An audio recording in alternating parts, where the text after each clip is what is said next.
Come on in, bucko. Ooh, that's... Whoa. Come here. School starts back tomorrow, and I should probably be preparing for that, you know, installing programs and stuff, but we're gonna go fishing. That sounds like a better idea. Cool little spider's nest. Now the fish in this particular pond feed on crawfish, and I recently got this 4-inch craw tube by Chattahoochee Worm Company, and they're a hollow body tube with craw-like appendages on the end. So I'm gonna throw this out here to imitate those freshwater crawfish that the bass like to eat. Alright, as you can see, hollow body, and then you have all of these little like pinchers and stuff on the end of it. So when this is in the water, it floats down and it'll sit up like this. All the pinchers will be standing up in the air or in the water. We'll toss this back in the bag. I'm gonna Texas rig this, going in the top, poking out the side, locking it in that upper portion of this extra wide gap, coming here, going straight through. Oh, I messed it up. Go straight through, and now it sits like that, and I'll tuck the tip in just a tiny bit. Now on this Texas rig, instead of just doing the weight and the hook, I have a bead in between, and that bead is gonna make a little bit of noise that'll help attract fish from a little wider distance. And I'm running this on 40-pound braid, and I have a 17-pound monofilament leader.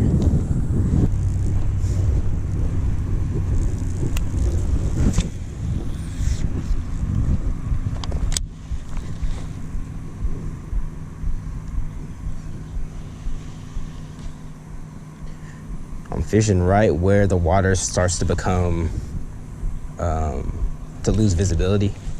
So I can see right into the water, basically up to where my line is. So I know a fish could be hiding there.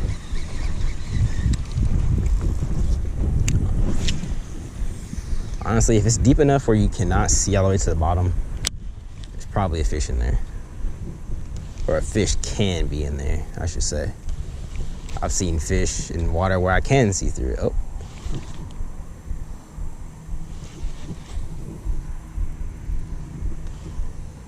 We had a bite. He didn't commit to it though.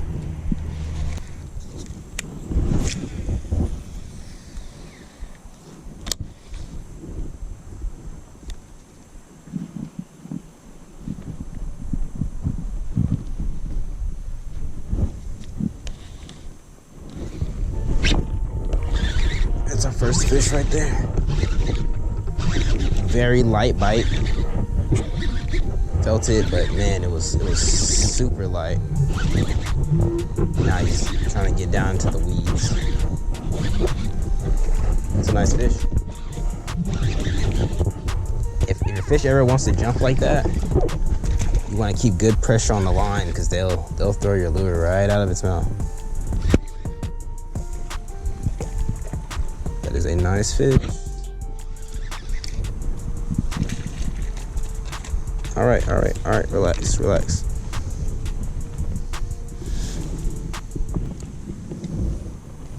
And he's cold. I think I can get him out without having to do the surgery technique. All right, he just wants to swallow it, so I'm gonna have to cut the line and come out through his gill. So we'll grab our bead and all that stuff. We'll angle the bait to come out through this side. Coming in through the back to grab the bait. Bringing it back out through his gill, so I can face it downwards. And as you can see, the bait flips over and then you take your pliers, you go to the front of his mouth, pull it straight out. We got it out. All you have to do is retie, but you're gonna be retying anyway because you're a fisherman, so you might as well save the fish in the process. That's a nice largemouth. He's cold. Let's get him back in the water. I'm gonna toss him because there's a bunch of weeds here. And he's good. One thing about that catch, it was not, I didn't move it a whole lot. I cast it out there. I was actually, I think, messing with my phone or something, and I felt just a little tink. But the bait was just sitting there. It was not moving. You'll get a lot of bites that way, especially in the summertime when those fish just kind of don't feel like chasing anything. They just want to get an easy meal. They're really slow moving. So definitely let your bait, it's called dead sticking. It's whenever you cast your bait out there, just let it sit. Just let it sit for a minute. Let it glide down and sit there. And the bass, sometimes they'll know it's there as soon as it hits the water because they can feel those vibrations. So they already know your bait's there. They're just waiting on it to sit there and not move so they can come over and grab it lazily versus having to chase it. So now we're rigged back up using the same tube. He didn't tear it up too bad.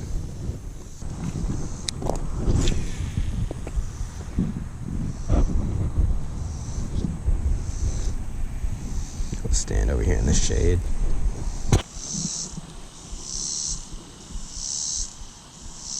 Oh, getting bit.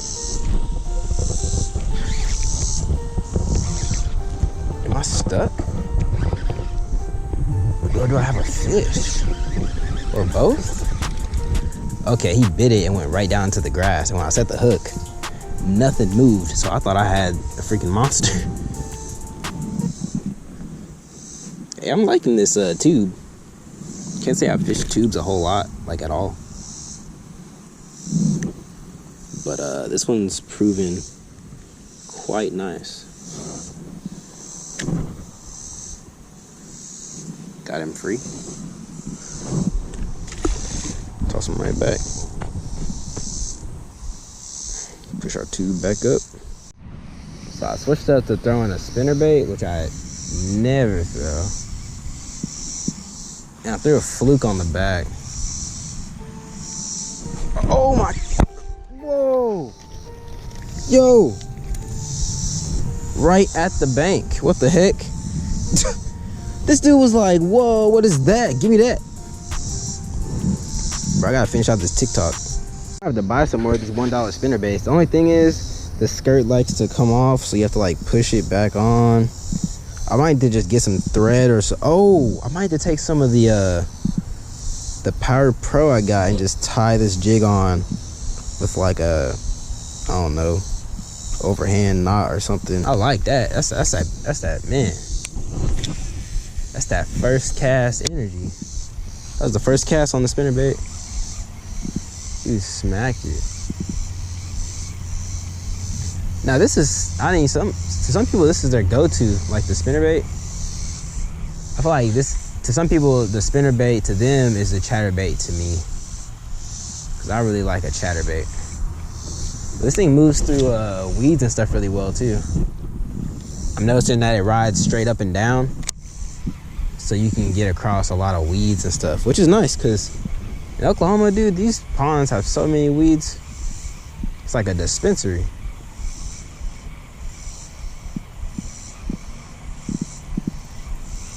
Oh yeah, it gets through all that stuff. That's nice. Somebody should have told me this earlier.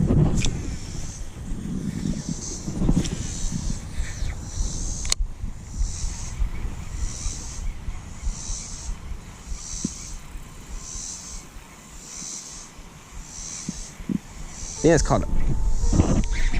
Oh yes sir, we got a good one. I think it's called a Colorado blade, that little circle blade. Yo, man, I like this. What? Yo, look at that. This thing's putting in work. That's a good fish. $1 Walmart spinnerbait. Let's get it. Get some pictures of this fella.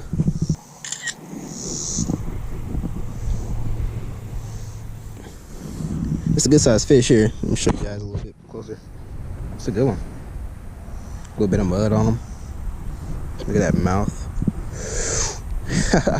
All right, let's get him back.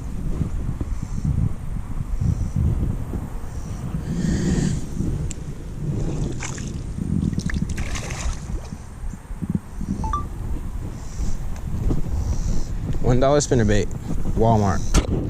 Guess I'll show you that a little bit closer. There you go. $1 Walmart spinnerbait in black. And this is a green pumpkin zoom fluke. And this is the rusty, I believe it's called a Colorado blade. Don't quote me on that.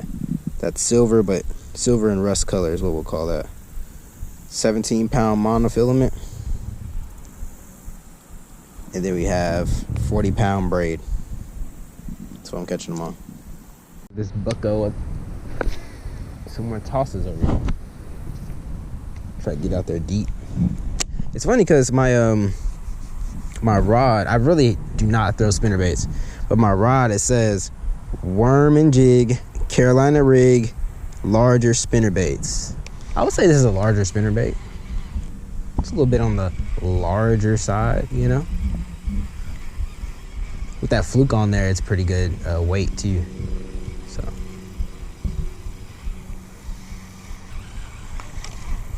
I like how they attack it. All these hits have been really solid. Man, my confidence for this bait just went up like at least 5 points. I'm telling you, before today, I was like, I ain't throwing no spinnerbait. I think I saw like a budget fishing challenge, and that's what got me to buy one of these. Somebody was killing it on them. I don't know if it was Kicking Their Bass, First State, or who it was.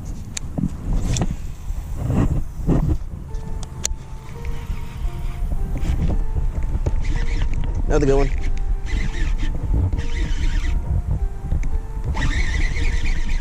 Solid hit. Oh my good, can y'all see this? This fish is going crazy. It's a good one too.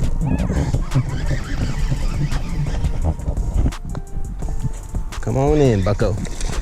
Ooh, that's, whoa. Come here. Come here. You're pretty big, bucko. You're pretty big, I understand. Yeah, you're trying to assert your dominance. I get it. I get it, okay? I just want to look at you a little bit, take some pictures.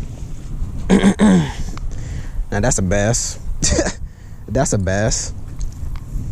It's a bass if I ever seen one. That's a bass. Shoot. Man, you can say my trust in the spinnerbait has increased tenfold. That's a $1 Walmart spinnerbait. And I just caught, I think this is about 4 pounds. We're gonna weigh him real quick. Yeah, this fish is huge, man. Do y'all see that? That is that's a Goliath. It's a big fish. Let's weigh him. All right, we're zeroed out.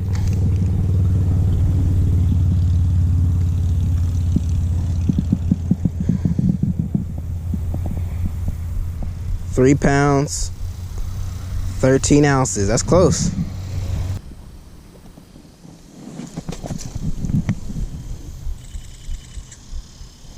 All right, let's put him back. This is a big boy.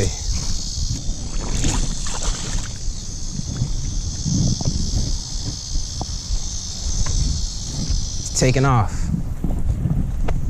Man, that's a big fish. That was nice.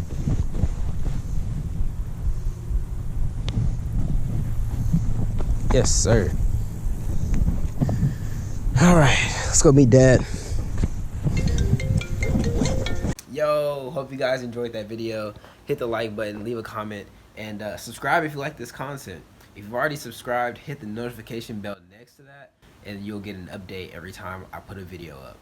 Have a good time, and go keep catching.